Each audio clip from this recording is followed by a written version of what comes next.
मछली भी दिख रहा है, तो मछली मरेगा नहीं खा देंगे तो।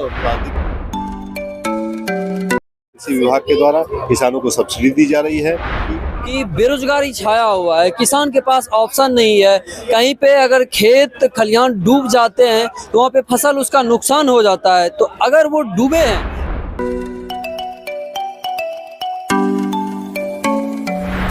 कुछ मैं अभी आप लोगों को दिखाते रहेंगे। देखिए बहुत अच्छे से यहाँ पे सजाया गया है, आप लोग दिखा दीजिए। यहाँ पे ये सबौर है, थोड़ा सा ये इधर, तो आप लोग देख सकते हैं यहाँ पे सभी फूलों को सजाया गया है और इधर से एंट्री है, उधर से एग्जिट है। और मैं जाएंगे अभी काउंटर पे, और जो उपयोगी काउंटर होगा वो काउंटर में दिखाएंगे। यहाँ पे कितना मेरे आगे या पीछे भीड़ कितना है, और उधर से लोग जा रहे हैं और इधर से आ रहे हैं। अभी जाएंगे सीधे, आप लोग बने रहिएगा वीडियो के अंत तक। तो दोस्तों मैं आगामी काउंटर पे, जो नेक्स्ट काउंटर पे आए हैं, यहाँ मखाना के बारे में बता रहे हैं, क्योंकि आप लोग अभी पता है कि बेरोजगारी छाया हुआ है, किसान के पास ऑप्शन नहीं है। कहीं पे अगर खेत खलिहान डूब जाते हैं तो वहाँ पे फसल उसका नुकसान हो जाता है। तो अगर वो डूबे हैं, पानी में कौन सा फसल उगाएं, उसके लिए मैं एक काउंटर पे आए हैं, जो कि मखाना। आप लोग जानते होंगे, आप लोग कैसे जानते होंगे, जब कट्टू का मसाला लेते होंगे तो उसमें व्हाइट रहता है, हम लोग उसी को मखाना कहते हैं। वो कहाँ से बनता है, कैसे बनता है, सारे कुछ यहाँ पे मेरे पास सर है, इन्हीं से सारे कुछ जानकारी लेते हैं। तो सर क्या नाम हुआ आपका? मेरा नाम हुआ डॉक्टर पंकज कुमार यादव।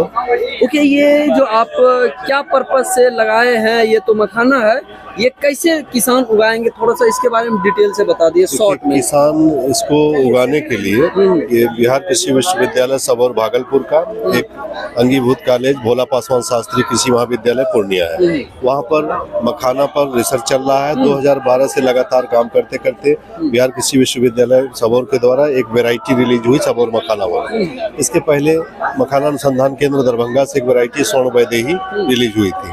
तो सबौर मखाना वन वेराइटी जो रिलीज हुई, इसके साथ इसका प्रोडक्शन टेक्नोलॉजी रिलीज हुआ, किस तरीके से किसान वो करें। पहले 5 से 6 फीट गहराई तक मखाना की खेती होती थी, इतना पानी रहता था, लेकिन ये जो टेक्नोलॉजी आई 1.5 से 2 फीट पे हम कैसे मखाना की खेती कर सकते हैं। तो इसमें किसान के साथ क्या है कि जो उसकी जमीन, मतलब हम लोग ये नहीं कहते हैं कि आप मक्का की खेती कर रहे हैं उसको छोड़ के मखाना की खेती करिए।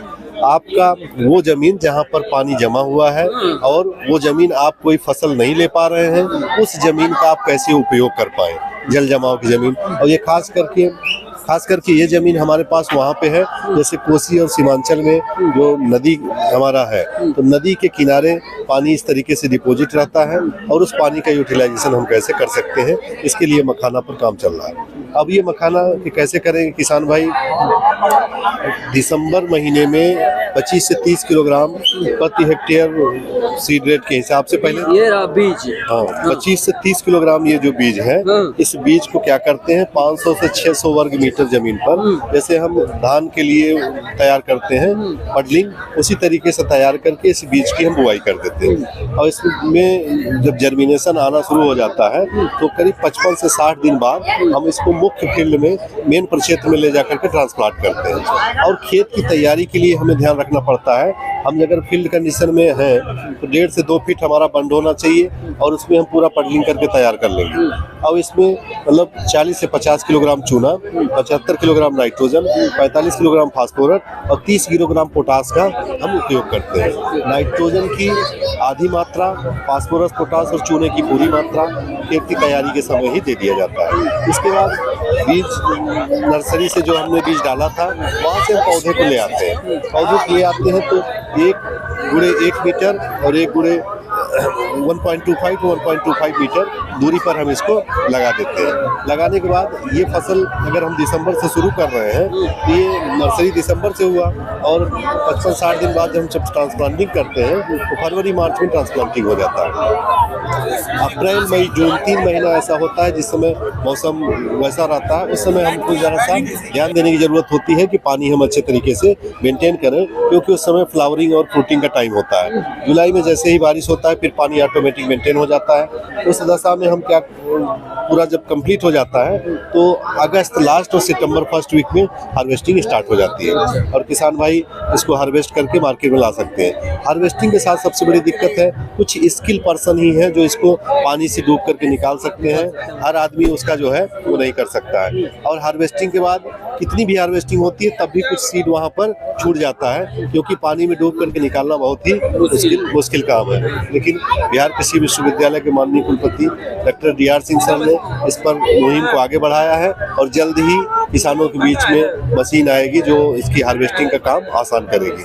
और हार्वेस्टिंग के बाद ये सीड आप जो देख रहे हैं जैसे मक्के का देखते हैं कि भून करके लावा तैयार होता है, उसी तरीके से इस सीड की पॉपिंग करने के लिए पूरा प्रोसेस वहाँ लगा हुआ है। दिन में जो है लाइव यहाँ पे चल रहा था, किसान भाई उसको देख रहे थे। इसको पूरे प्रोसेस में सबसे पहले इसकी धुलाई करते हैं, धुलाई करने के बाद धूप में सुखाया जाता है, धूप में सुखाने के बाद फिर डिफरेंट टेम्परेचर पर इसको आगे बढ़ाते हैं और लास्ट में इसको हैमरिंग करके इसको तोड़ करके लावा निकाला जाता है। अब बिहार सरकार द्वारा किसानों के उत्थान के लिए मखाना पे काफी काम किया जा रहा है। उद्यान निदेशालय द्वारा, कृषि विभाग के द्वारा किसानों को सब्सिडी दी जा रही है कि उनका आर्थिक स्तर, सामाजिक स्तर उन्नत हो। ओके, जैसे कि आप बोले इसमें जब खाद देंगे तो इसमें मछली भी दिख रहा है, तो मछली मरेगा नहीं खाद देंगे तो? देखिए, ये जब मछली और मखाना की बात हम कर रहे हैं उस दशा में हम मखाना और मछली दोनों साथ जब करते हैं उस सिचुएशन में हमको ये ध्यान रखना है कि हमारा जो फील्ड एरिया है उसका 10% हम खाली छोड़ देते हैं। पौधों का डिस्टेंस हमने बना करके रखा है और जब पौधे की ग्रोथ होना स्टार्ट होता है उस समय अगर पौधे में कोई दिक्कत आती है तो हम इसमें ऑर्गेनिक जो नीम सीड कर्नेल एक्सट्रैक्ट है उसका 5% का सोल्यूशन बना के छिड़कते हैं। किसी केमिकल को उस समय नहीं डालते हैं। बेसिक जरूरत के समय अगर आप मछली उत्पादन भी करते हैं तो उस समय मछली को भी खाना देने के लिए खेत की तैयारी के लिए वो हमको तैयारी करना पड़ता है। यही था मखाना का प्रोसेस? हाँ, ये पूरा ये मखाना का प्रोसेस है। अब इसके साथ किसान भाई जो मछली खेती करना चाहते हैं उस हिसाब से वो दोनों से अपनी आय को बढ़ा सकते हैं, आर्थिक स्थिति मजबूत। थैंक यू आप अपना कीमती समय देने के लिए। जैसा कि इन्होंने बताया बहुत अच्छे से मखाना कैसे उगाते हैं, आप लोग इनका खेती करें और आर्थिक स्थिति मजबूत करें।